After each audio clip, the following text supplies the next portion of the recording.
जो फ्रांस की क्रांति है,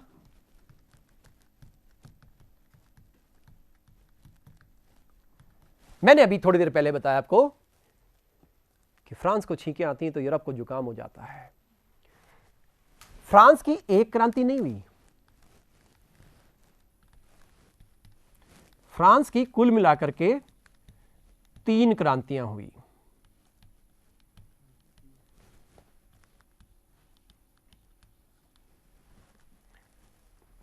ये 3 क्रांतियां हैं। इन तीनों को राष्ट्रीय क्रांति ही बोला जाता है क्योंकि राष्ट्र का कंसेप्ट इन तीनों क्रांतियों में मौजूद रहा। और इस क्रांति तक आते आते, क्रांति तो फ्रांस में हुई थी,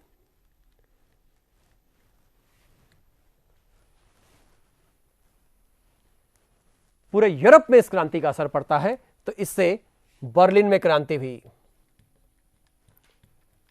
इससे रोम में क्रांति हुई, इससे ऑस्ट्रिया यानी वियना में क्रांति हुई। इतनी जगहों पर क्रांतियां हुई हैं। इसके अलावा और भी क्रांतियां हैं। तो आप देखिए, छींक किसको आई? फ्रांस को। जो काम कहां तक हो गया? पूरे यूरोप तक हो गया। यह इस बात को कहने का मतलब है। ये आप देख सकते हैं किस तरह से 89 से पहले फ्रांस में क्या है? आंशियारिज्म है, पुरातन व्यवस्था है। और मैंने आपको बताया कि वन बाय वन एक जो स्टेट जनरल थी उसको कॉल किया किसने? राजा ने कॉल किया। और उसी का ट्रांसफॉर्मेशन किस में हुआ? नेशनल असेंबली के रूप में हुआ। और इसी नेशनल असेंबली ने संविधान बनाना शुरू किया और एक सिविल कॉन्स्टिट्यूशन बनाया गया। राजा को जब इस तरह से ट्रीटमेंट हुआ तो राजा भाग करके ऑस्ट्रिया जाना चाहता था, तो राजा को भागते हुए पकड़ लिया गया और यह राजा लुई पकड़ा गया है और बाद में राजा लुई को फांसी दे दी गई। ये देखिए, राजा लुई को फांसी। यहां से लगातार क्रांति की घटनाएं चल रही हैं। इसके बाद एक रॉबस्पियर की घटना आई, आतंक का राज्य। आज तक दुनिया के इतिहास में, मॉडर्न हिस्ट्री में, आप लोगों ने सुना होगा, कई बार इंडियन गवर्नमेंट कहती है कि Pakistan is a terror state, क्योंकि पाकिस्तान आतंकवाद को प्रोत्साहन देता है सरकारी स्तर पर। इसी तरह से दुनिया के इतिहास में, यूरोप के इतिहास में, ये रॉबस्पियर का शासन जो है इसको आतंक का शासन कहा जाता है। ये क्वेश्चन पूछा जाता है, आतंक का शासन क्या था? तो रॉबस्पियर, वहां पर एक सिस्टम होता था फांसी देने का जिसको गिलोटीन कहा जाता था। गिलोटीन बेसिकली एक डॉक्टर था जिसने इसको डिजाइन किया था।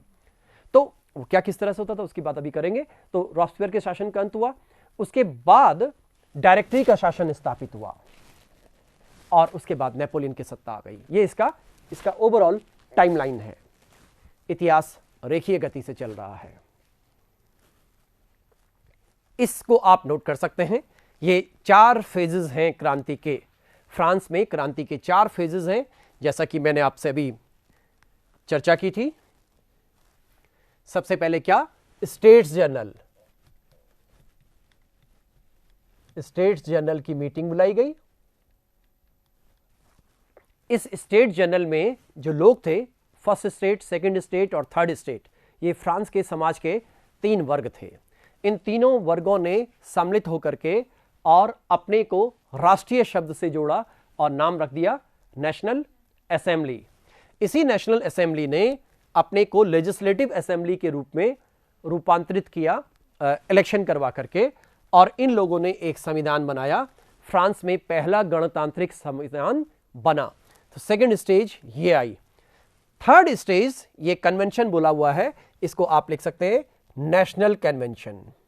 अगेन फिर नेशनल शब्द आ गया, क्योंकि इस क्रांति के दौरान देखिए मैंने आपको बताया राष्ट्र शब्द का इस्तेमाल किया जा रहा है। राष्ट्रीय भाषा, राष्ट्रीय झंडा, राष्ट्रीय शब्द, हर जगह राष्ट्र जोड़ने की बात की गई। सेना भी राष्ट्रीय होनी चाहिए।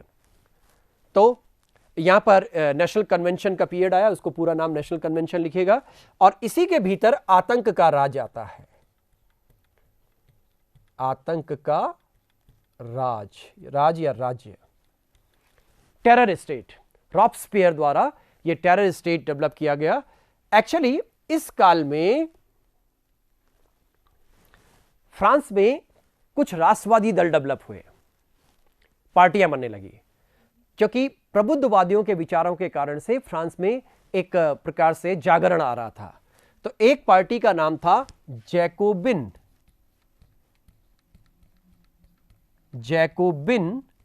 और एक का नाम था जेरोंदिस्ट।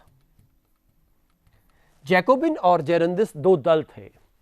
तो इन जैकोबिन और जेरोंदिस्ट ने किस तरह से इसमें भूमिका निभाई, इसकी चर्चा हम अलग से करते हैं अभी। उसके बाद इस आतंक के राज्य के खिलाफ एक थर्मोडियन रिएक्शन हुई, यानी इसकी प्रतिक्रिया हुई जनता की तरफ से। और आपको अगर याद हो पिछले लेक्चर्स, तो मैंने रोमन साम्राज्य में बताया था कि किस तरह से उनके यहां कॉन्सुलेट सिस्टम होता था, एक काउंसिल, दूसरा काउंसिल, तीसरा काउंसिल, 2 से लेके 5 तक लोग रह सकते थे। तो यहां पे भी एक डायरेक्टरी बनाई गई और इस डायरेक्टरी में 5 डायरेक्टर शासन करने वाले स्थापित किए गए। इसे ही बोला जाता है डायरेक्टरी का शासन। और इसी डायरेक्टरी के शासन के दौरान नेपोलियन का एक महत्वपूर्ण जनरल के रूप में उदय हुआ। तो ये जो फ्रांस की क्रांति है, इसके मोटे तौर पर हमें 4 फेज देख रहे हैं। इसी को मैंने एलॉबरेट किया हुआ है। देखिए, आप देख सकते हैं कि किस तरह से सबसे पहले नेशनल असेंबली का काल आया।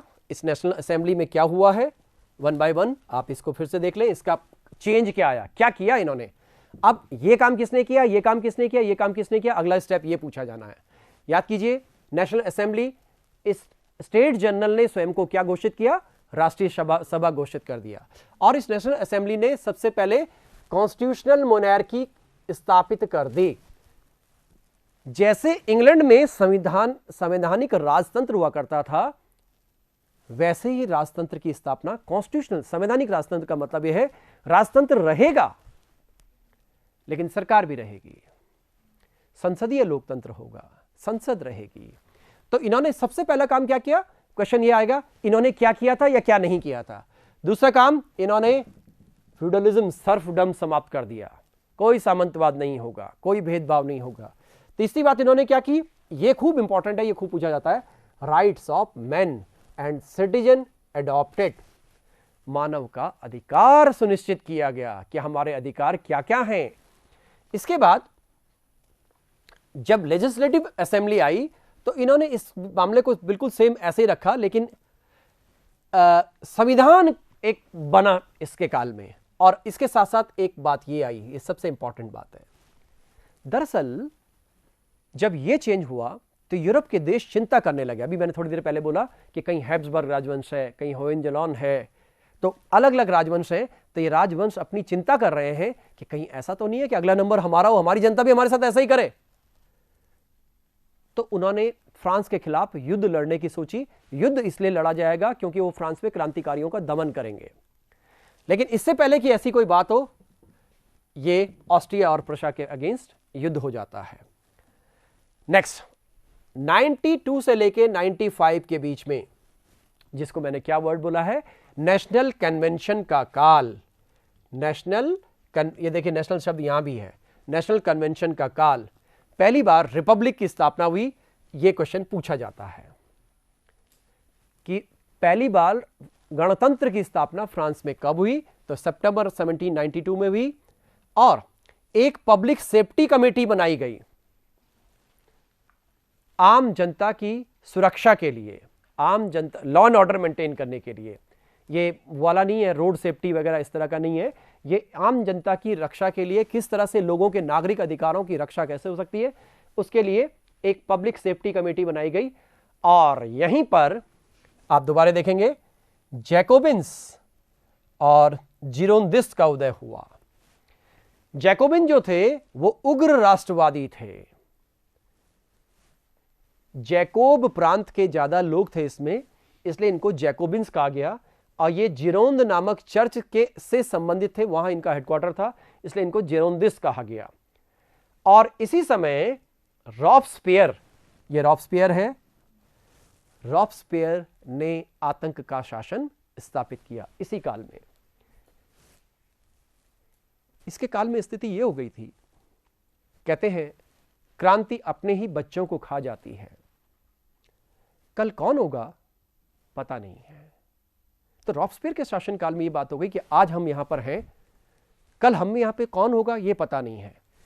इसके बाद के खिलाफ फिर रिएक्शन हुई और रॉब्सपियर को ही क्या कर दिया गया, उसे भी फांसी, गिलोटीन कर दिया गया। नेक्स्ट 95 में इसके अगेंस्ट एक रिएक्शन आई जिसको डायरेक्टरी का शासन कहते हैं, और इसमें 5 डायरेक्टर्स बनाए गए। अभी इन पर और डिटेल में बात करेंगे। ये इसका फ्रेमवर्क है। क्या कारण थे फ्रांस की क्रांति के, इन कारणों को हम बहुत से भागों में बांटेंगे। इन कारणों को हम बहुत से भागों में बांटेंगे जिनकी हमने पहले बात की है शायद। इन कारणों को हम इस रूप में लेते हैं, 1 बाय 1 ले लेते हैं। कारण और परिस्थितियां। सबसे पहले पॉलिटिकल कारण को लेंगे, फिर हम सोशियो कल्चर को लेंगे। एक्चुअली आजकल धार्मिक शब्द नहीं इस्तेमाल किया जाता सेकुलरिज्म के कारण से, तो संस्कृति में धर्म को सम्मिलित कर लेते हैं। सोशियो कल्चर रीजंस, फिर एक बात और, बौद्धिक कारण। यह सबसे इंपॉर्टेंट है, इसकी अभी डिटेल में चर्चा करेंगे। मैंने आपको बताया था इस दुनिया का इतिहास, इस दुनिया को बुद्धिजीवियों ने बदला है। अंग्रेजी में एक छोटा सा शब्द हम बोलते हैं क्रिएटिव माइनॉरिटी। ये दुनिया की जितनी चीजें नई स्थापित की हैं, जितनी संस्थाएं स्थापित हुई हैं, लोकतांत्रिक संस्थाएं, एकेडमिक इंस्टीट्यूशंस, ये बेसिकली इस क्रिएटिव माइनॉरिटी ने, इस प्रबुद्धवादी व्यक्ति ने ही की हैं या समुदाय ने की हैं। इसमें से एक बड़ा फेमस नाम है जो आप लोग सब अक्सर सुनते हैं। अपने यहाँ राजस्थान में अगर एक राजस्थान पत्रिका आप पढ़ते हो तो उसके एडिटोरियल वाली साइड में वॉल्टेयर की एक लाइन आती है, हो सकता है मैं आपके विचारों से सहमत हूं या ना हूं, लेकिन आपके अभिव्यक्ति के अधिकार की मैं रक्षा करूंगा। आप देखिए 250 साल पहले, 200 साल पहले वो व्यक्ति बोल चुका है ये, और उसका असर भारत तक आज हम देख रहे हैं कि हमारा बच्चा बोल रहा है। हमारा बच्चा इस बात को बोल रहा है, जो कि इस क्रांति का ऑटोमेटिक प्रभाव है। बौद्धिक कारण के साथ साथ अब जरा एक आर्थिक कारण की भी चर्चा करें। आर्थिक, इकोनॉमिक कॉज, और इसके बाद तात्कालिक, क्या हुआ ऐसा, इमीडिएट कॉज क्या हुआ। इन कारणों की पृष्ठभूमि में हम इन कारणों को देखेंगे, फ्रांस की क्रांति को, उसके बेसिस को समझने की कोशिश करेंगे कि ये बेसिस क्या और किस तरह से आए।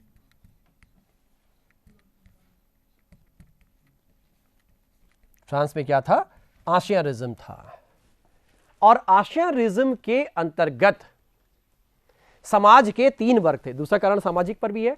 समाज के 3 वर्ग थे, फर्स्ट, सेकंड, थर्ड, जिनको उनकी भाषा में कहते थे फ्रेंच में first state, second state and third state. ये क्या क्या है? पहले भाग में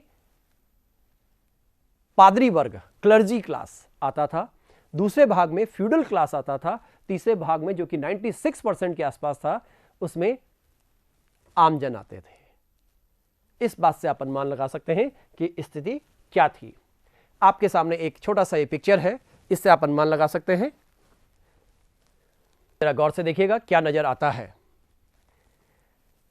ये जो व्यक्ति है जो नीचे दबा हुआ है, ये थर्ड स्टेट है, आमजन है। ये जो व्यक्ति है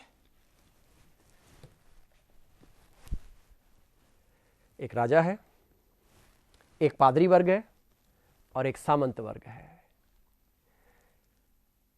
इन राजा, यानी राजा भी सामंत वर्ग का ही भाग है, उसका एक सबसे बड़ा भाग है।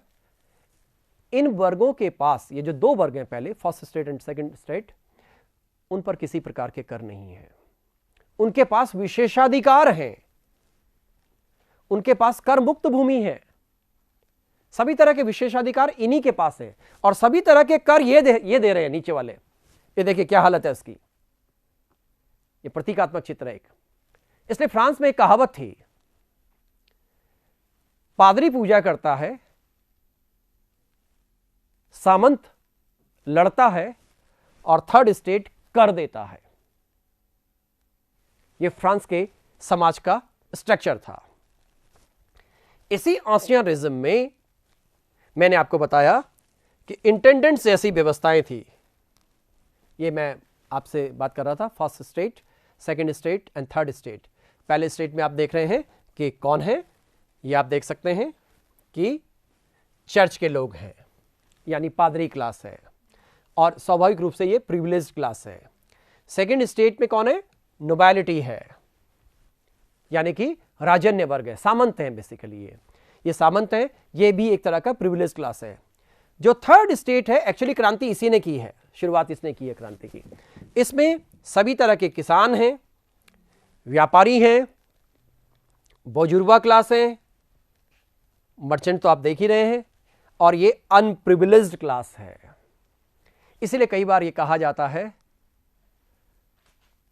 कि ये जो क्रांति थी, ये क्रांति प्रिविलेज्ड क्लास के खिलाफ अनप्रिविलेज्ड क्लास की क्रांति थी। अब एक बात और आई, ये जो अनप्रिविलेज्ड क्लास है, इस क्लास में एक व्यक्ति और है, एक वर्ग, बुद्धिजीवी।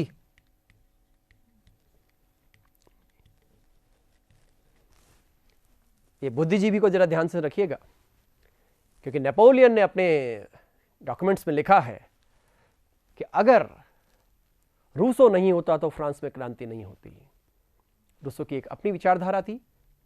ये जो मैंने स्वतंत्रता, समानता, बंधुत्व की बात की थी, वो रूसो की ही देन है।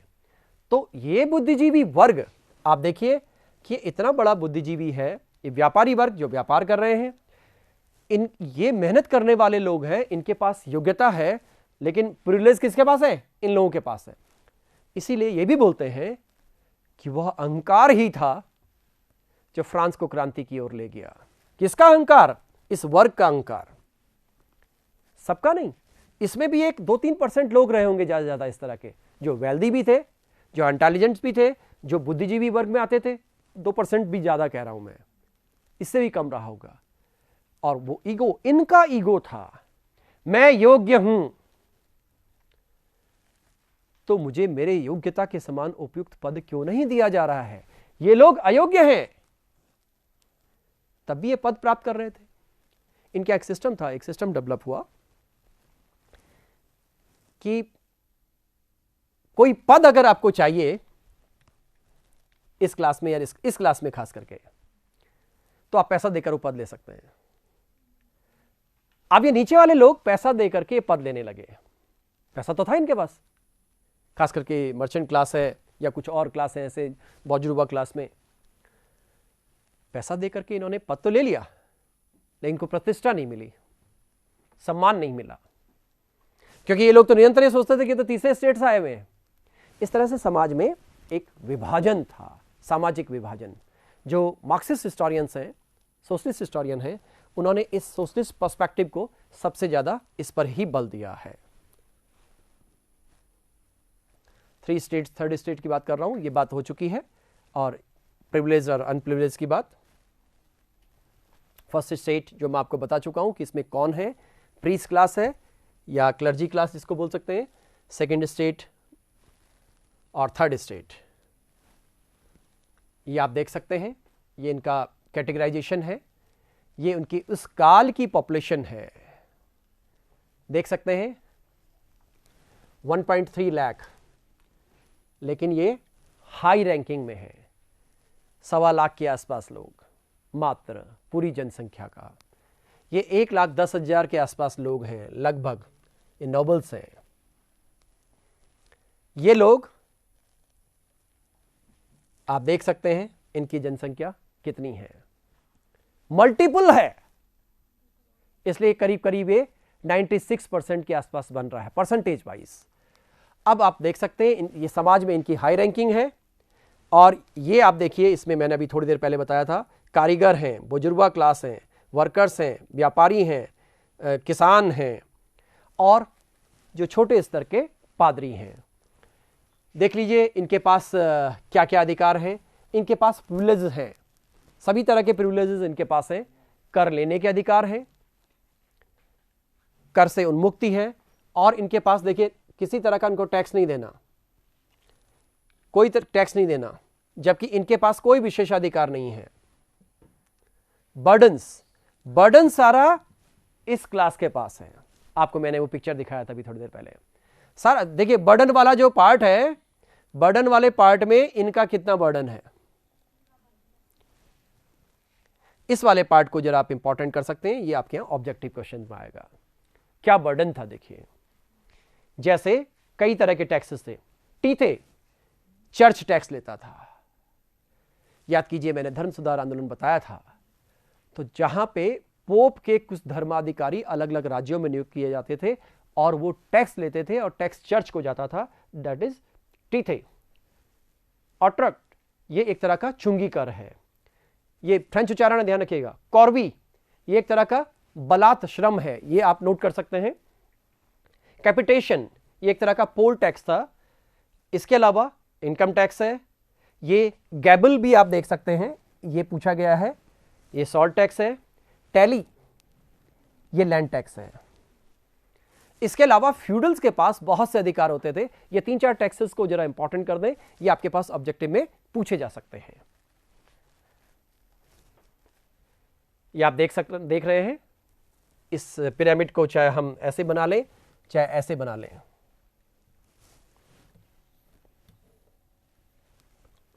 यानी सबसे ऊपर राजा, फिर क्लर्जी क्लास, फिर सामंत क्लास और फिर थर्ड स्टेट। जस्ट हमने उल्टा कर दिया है। सबसे पहले क्लर्जी क्लास पहले नंबर पे, फिर नोबिलिटी और थर्ड नंबर पे everyone other than these two. अब ये आप देख सकते हैं, ये वर्साई के महल के भीतर का, पैलेस ऑफ वर्साइल के भीतर की खूबसूरती है।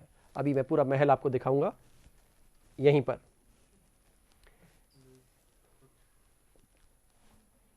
मैंने आपको बताया था कि जो लुई 16 था, आपके सामने लुई 16 ही है, लुई 14 का ग्रैंडसन। लुई 14 एक बहुत योग्य व्यक्ति था। लुई 14 ने वर्साय बनाया। लुई 14 ने फ्रांस के लिए बहुत बड़ा पार्ट जीता। लुई 14 ने थ्योरी ऑफ किंगशिप दिया, डिवाइन थ्योरी ऑफ किंगशिप, राजत्व का दैवी सिद्धांत, सब कुछ दिया। ये व्यक्ति आजकल फ्रांस की क्रांति के को पढ़ने के अंदाज थोड़े डिफरेंट भी होते जा रहे हैं। बहुत से गर्सॉय है, डेविड थॉमसन है, जिन लोगों ने फ्रांस का ज़्यादा डिटेल में इतिहास लिखा है। अब जब बात रिसेंट स्टडीज़ की बात आती है, तो अभी तक क्या था कि इनकी और इनकी पत्नी की काफ़ी आलोचना होती है कि नहीं, ये योग्य नहीं थे। लेकिन एक बात इनके बारे में तय है, ये अच्छे इंसान थे। दोनों ही इंसान अच्छे थे। और अगर आप इंसान अच्छे हों तो राजनीतिज्ञ भी अच्छे होंगे, इसकी कोई गारंटी नहीं है। जिस दिन इस व्यक्ति को फांसी हुई, इसने जीसस के समान बोला कि जो मेरे साथ ये व्यवहार कर रहे हैं मैं इनको माफ करता हूं। जीसस ने बोला था। यह बात इसकी अच्छाई का चरमोत्कर्ष है। कोई व्यक्ति त्यागपत्र देता था तो कहता था काश मैं भी दे पाता। यानी ये राजा नहीं रहना चाहता था, क्योंकि राज्य के इतने जो भार हैं उनको सहन करने में वो सक्षम नहीं हो पा रहा है। तो इसलिए एक व्यक्ति ये आता है जो कि एक ऑब्जेक्टिव क्वेश्चन सामान्य से बनता है कि कौन था उस समय राजा। इस रानी की बहुत चर्चा होती है। नाम है Mary Antoinette, Mary Antonio, Mary Antoinette. ये एक रानी जिसके बारे में ये खूब चर्चा आती है कि जब भीड़ इसके सामने जाती है और बोलती है कि हमारे पास रोटी नहीं है, ब्रेड नहीं है हमारे पास, तो रानी का जवाब आता है कि ब्रेड नहीं है तो क्या है, केक खाओ। ये उसकी आलोचना होती है। आप जानते हैं कि ब्रेड और केक के रेट में कितना डिफरेंस होगा। इसका मतलब उसको यह भी नहीं पता कि ब्रेड और केक में मॉनेटरी डिफरेंस कितना है आम जनता से, क्योंकि ये दोनों जुड़े हुए नहीं हैं। इनका जो अपना एक नेटवर्क है, अपना एक लूप है, उस एडवाइजरी बॉडी के साथ ये लोग चलते हैं। ये बेसिकली अभी मैंने आपको बताया था कि ऑस्ट्रिया में एक राजवंश था जिसको हम हैब्सबर्ग राजवंश कहते हैं। तो ये हैब्सबर्ग राजवंश की राजकुमारी थी। इसी कारण से राजा यहां से भाग करके अपने ससुराल जाना चाहता था। ये वही वर्साइल पैलेस है, वर्साई का पैलेस। क्या किया राजा ने? राजा ने कहां कहां गलती कर दी? राजा ने गलती ये की कि ये जो आपके मैंने अभी चर्चा की थी इंटेंडेंट्स, इनके पास सबसे ज्यादा अधिक से अधिक इनके पास सत्ता थी। इसने एक बात ये की थी कि अपने सलाहकार के रूप में जिन लोगों को नियुक्त किया, खास करके नेकर जैसे लोग, तुर्गों और नेकर, ये वित्त मंत्री टाइप के लोग थे, इन लोगों को नियुक्त किया और इन्होंने बोला कि टैक्स लगा दो। टैक्स, नया टैक्स। अब बात यह थी कि अभी मैंने थोड़ी देर पहले आपको बताया था कि टैक्स केवल थर्ड स्टेट पे लगाया जाएगा, पहले दूसरे पे नहीं। लेकिन अगर कोई नया कर लगाया जाएगा ऑफिशियली या फर्स्ट सेकंड पे लगाना है तो उसके लिए स्टेट जनरल की मीटिंग बुलानी पड़ेगी। तो नेकर ने बोला कि आप मीटिंग बुलाइए। राजा आवेश में आ गया, या राजा एडवाइजरी को मान गया और उसने जो स्टेट जनरल है उसकी मीटिंग को कॉल कर दिया। मैंने आपको बताया क्यों किया नेकर ने ऐसे, क्योंकि टैक्स लगाकर ही वित्तीय संकटों को दूर किया जा सकता था। तो फ्रांस जो था, यूं कहें कि 89 से पहले लगातार 3-4 साल तक घाटे की अर्थव्यवस्था में चल रहा था। फाइनेंशियल क्राइसिस चल रही थी, लगातार फाइनेंशियल क्राइसिस चल रही थी। और फ्रांस जो था एक तरह से बैंकरप्ट होने की स्थिति में था, दिवालिया फ्रांस की सरकार, वित्तीय स्थिति बहुत ज्यादा खराब हो गई थी। क्यों हुई थी? मैंने आपको बताया अभी थोड़ी देर पहले कि अमेरिका के स्वतंत्रता संग्राम में आपने भाग लिया, खर्चा सारा हुआ, मिला कुछ नहीं। इंग्लैंड के साथ आपने सप्तवर्षीय युद्ध लड़े और लगातार लड़ रहे थे जगह जगह आप, खर्चे सारे हुए, युद्ध क्षतिपूर्ति देनी पड़ी। उसके बाद ओवर स्पेंडिंग, मतलब खर्चे, प्रशासनिक खर्चे इनके बहुत ज्यादा थे, इसलिए इनका जो वित्तीय भाग था वो क्राइसिस की तरफ चला गया। उसी समय फ्रांस में 18वीं शताब्दी में एक इकोनॉमिक्स के क्लास का जन्म हुआ था। जैसा कि इंग्लैंड में एडम स्मिथ था, वैसे ही फ्रांस में एक ग्रुप का जन्म हुआ था जिसका नाम था फिजियोक्रेट्स। ये नेकर इसी ग्रुप का सदस्य था। ये ऐसे इकोनॉमिस्ट थे जो नए तरह से सोच सकते थे और उसी में उसने बोला कि नए तरह के कर लगाए जा सकते हैं। कई तरह के लोग आए, एडवाइजर्स, ऐसे लोग भी आए। एक एडवाइजर ने बोला कि अगर फ्रांस को कर्जा चाहिए तो जी खोलकर खर्च करो, ताकि लोगों को लगेगा कि खर्चा कर रहा है तभी तो होगा, तो सही, तभी तो खर्च कर रहा है ये, इस कारण से लोग आपको लोन देंगे। पर यह एक अर्थव्यवस्था का अच्छा तरीका नहीं था। मनी क्राइसिस लगातार चलती रही।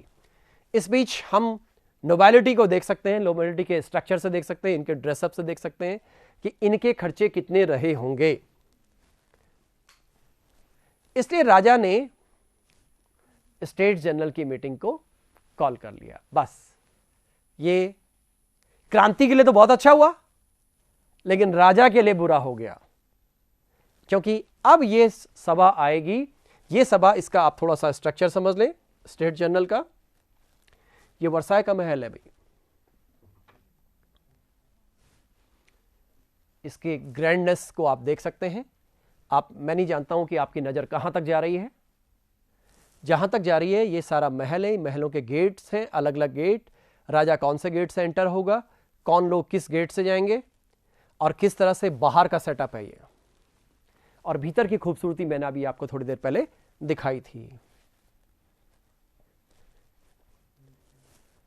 जो स्टेट जनरल था उसके बारे में थोड़ा सा पहले आप सुन लें।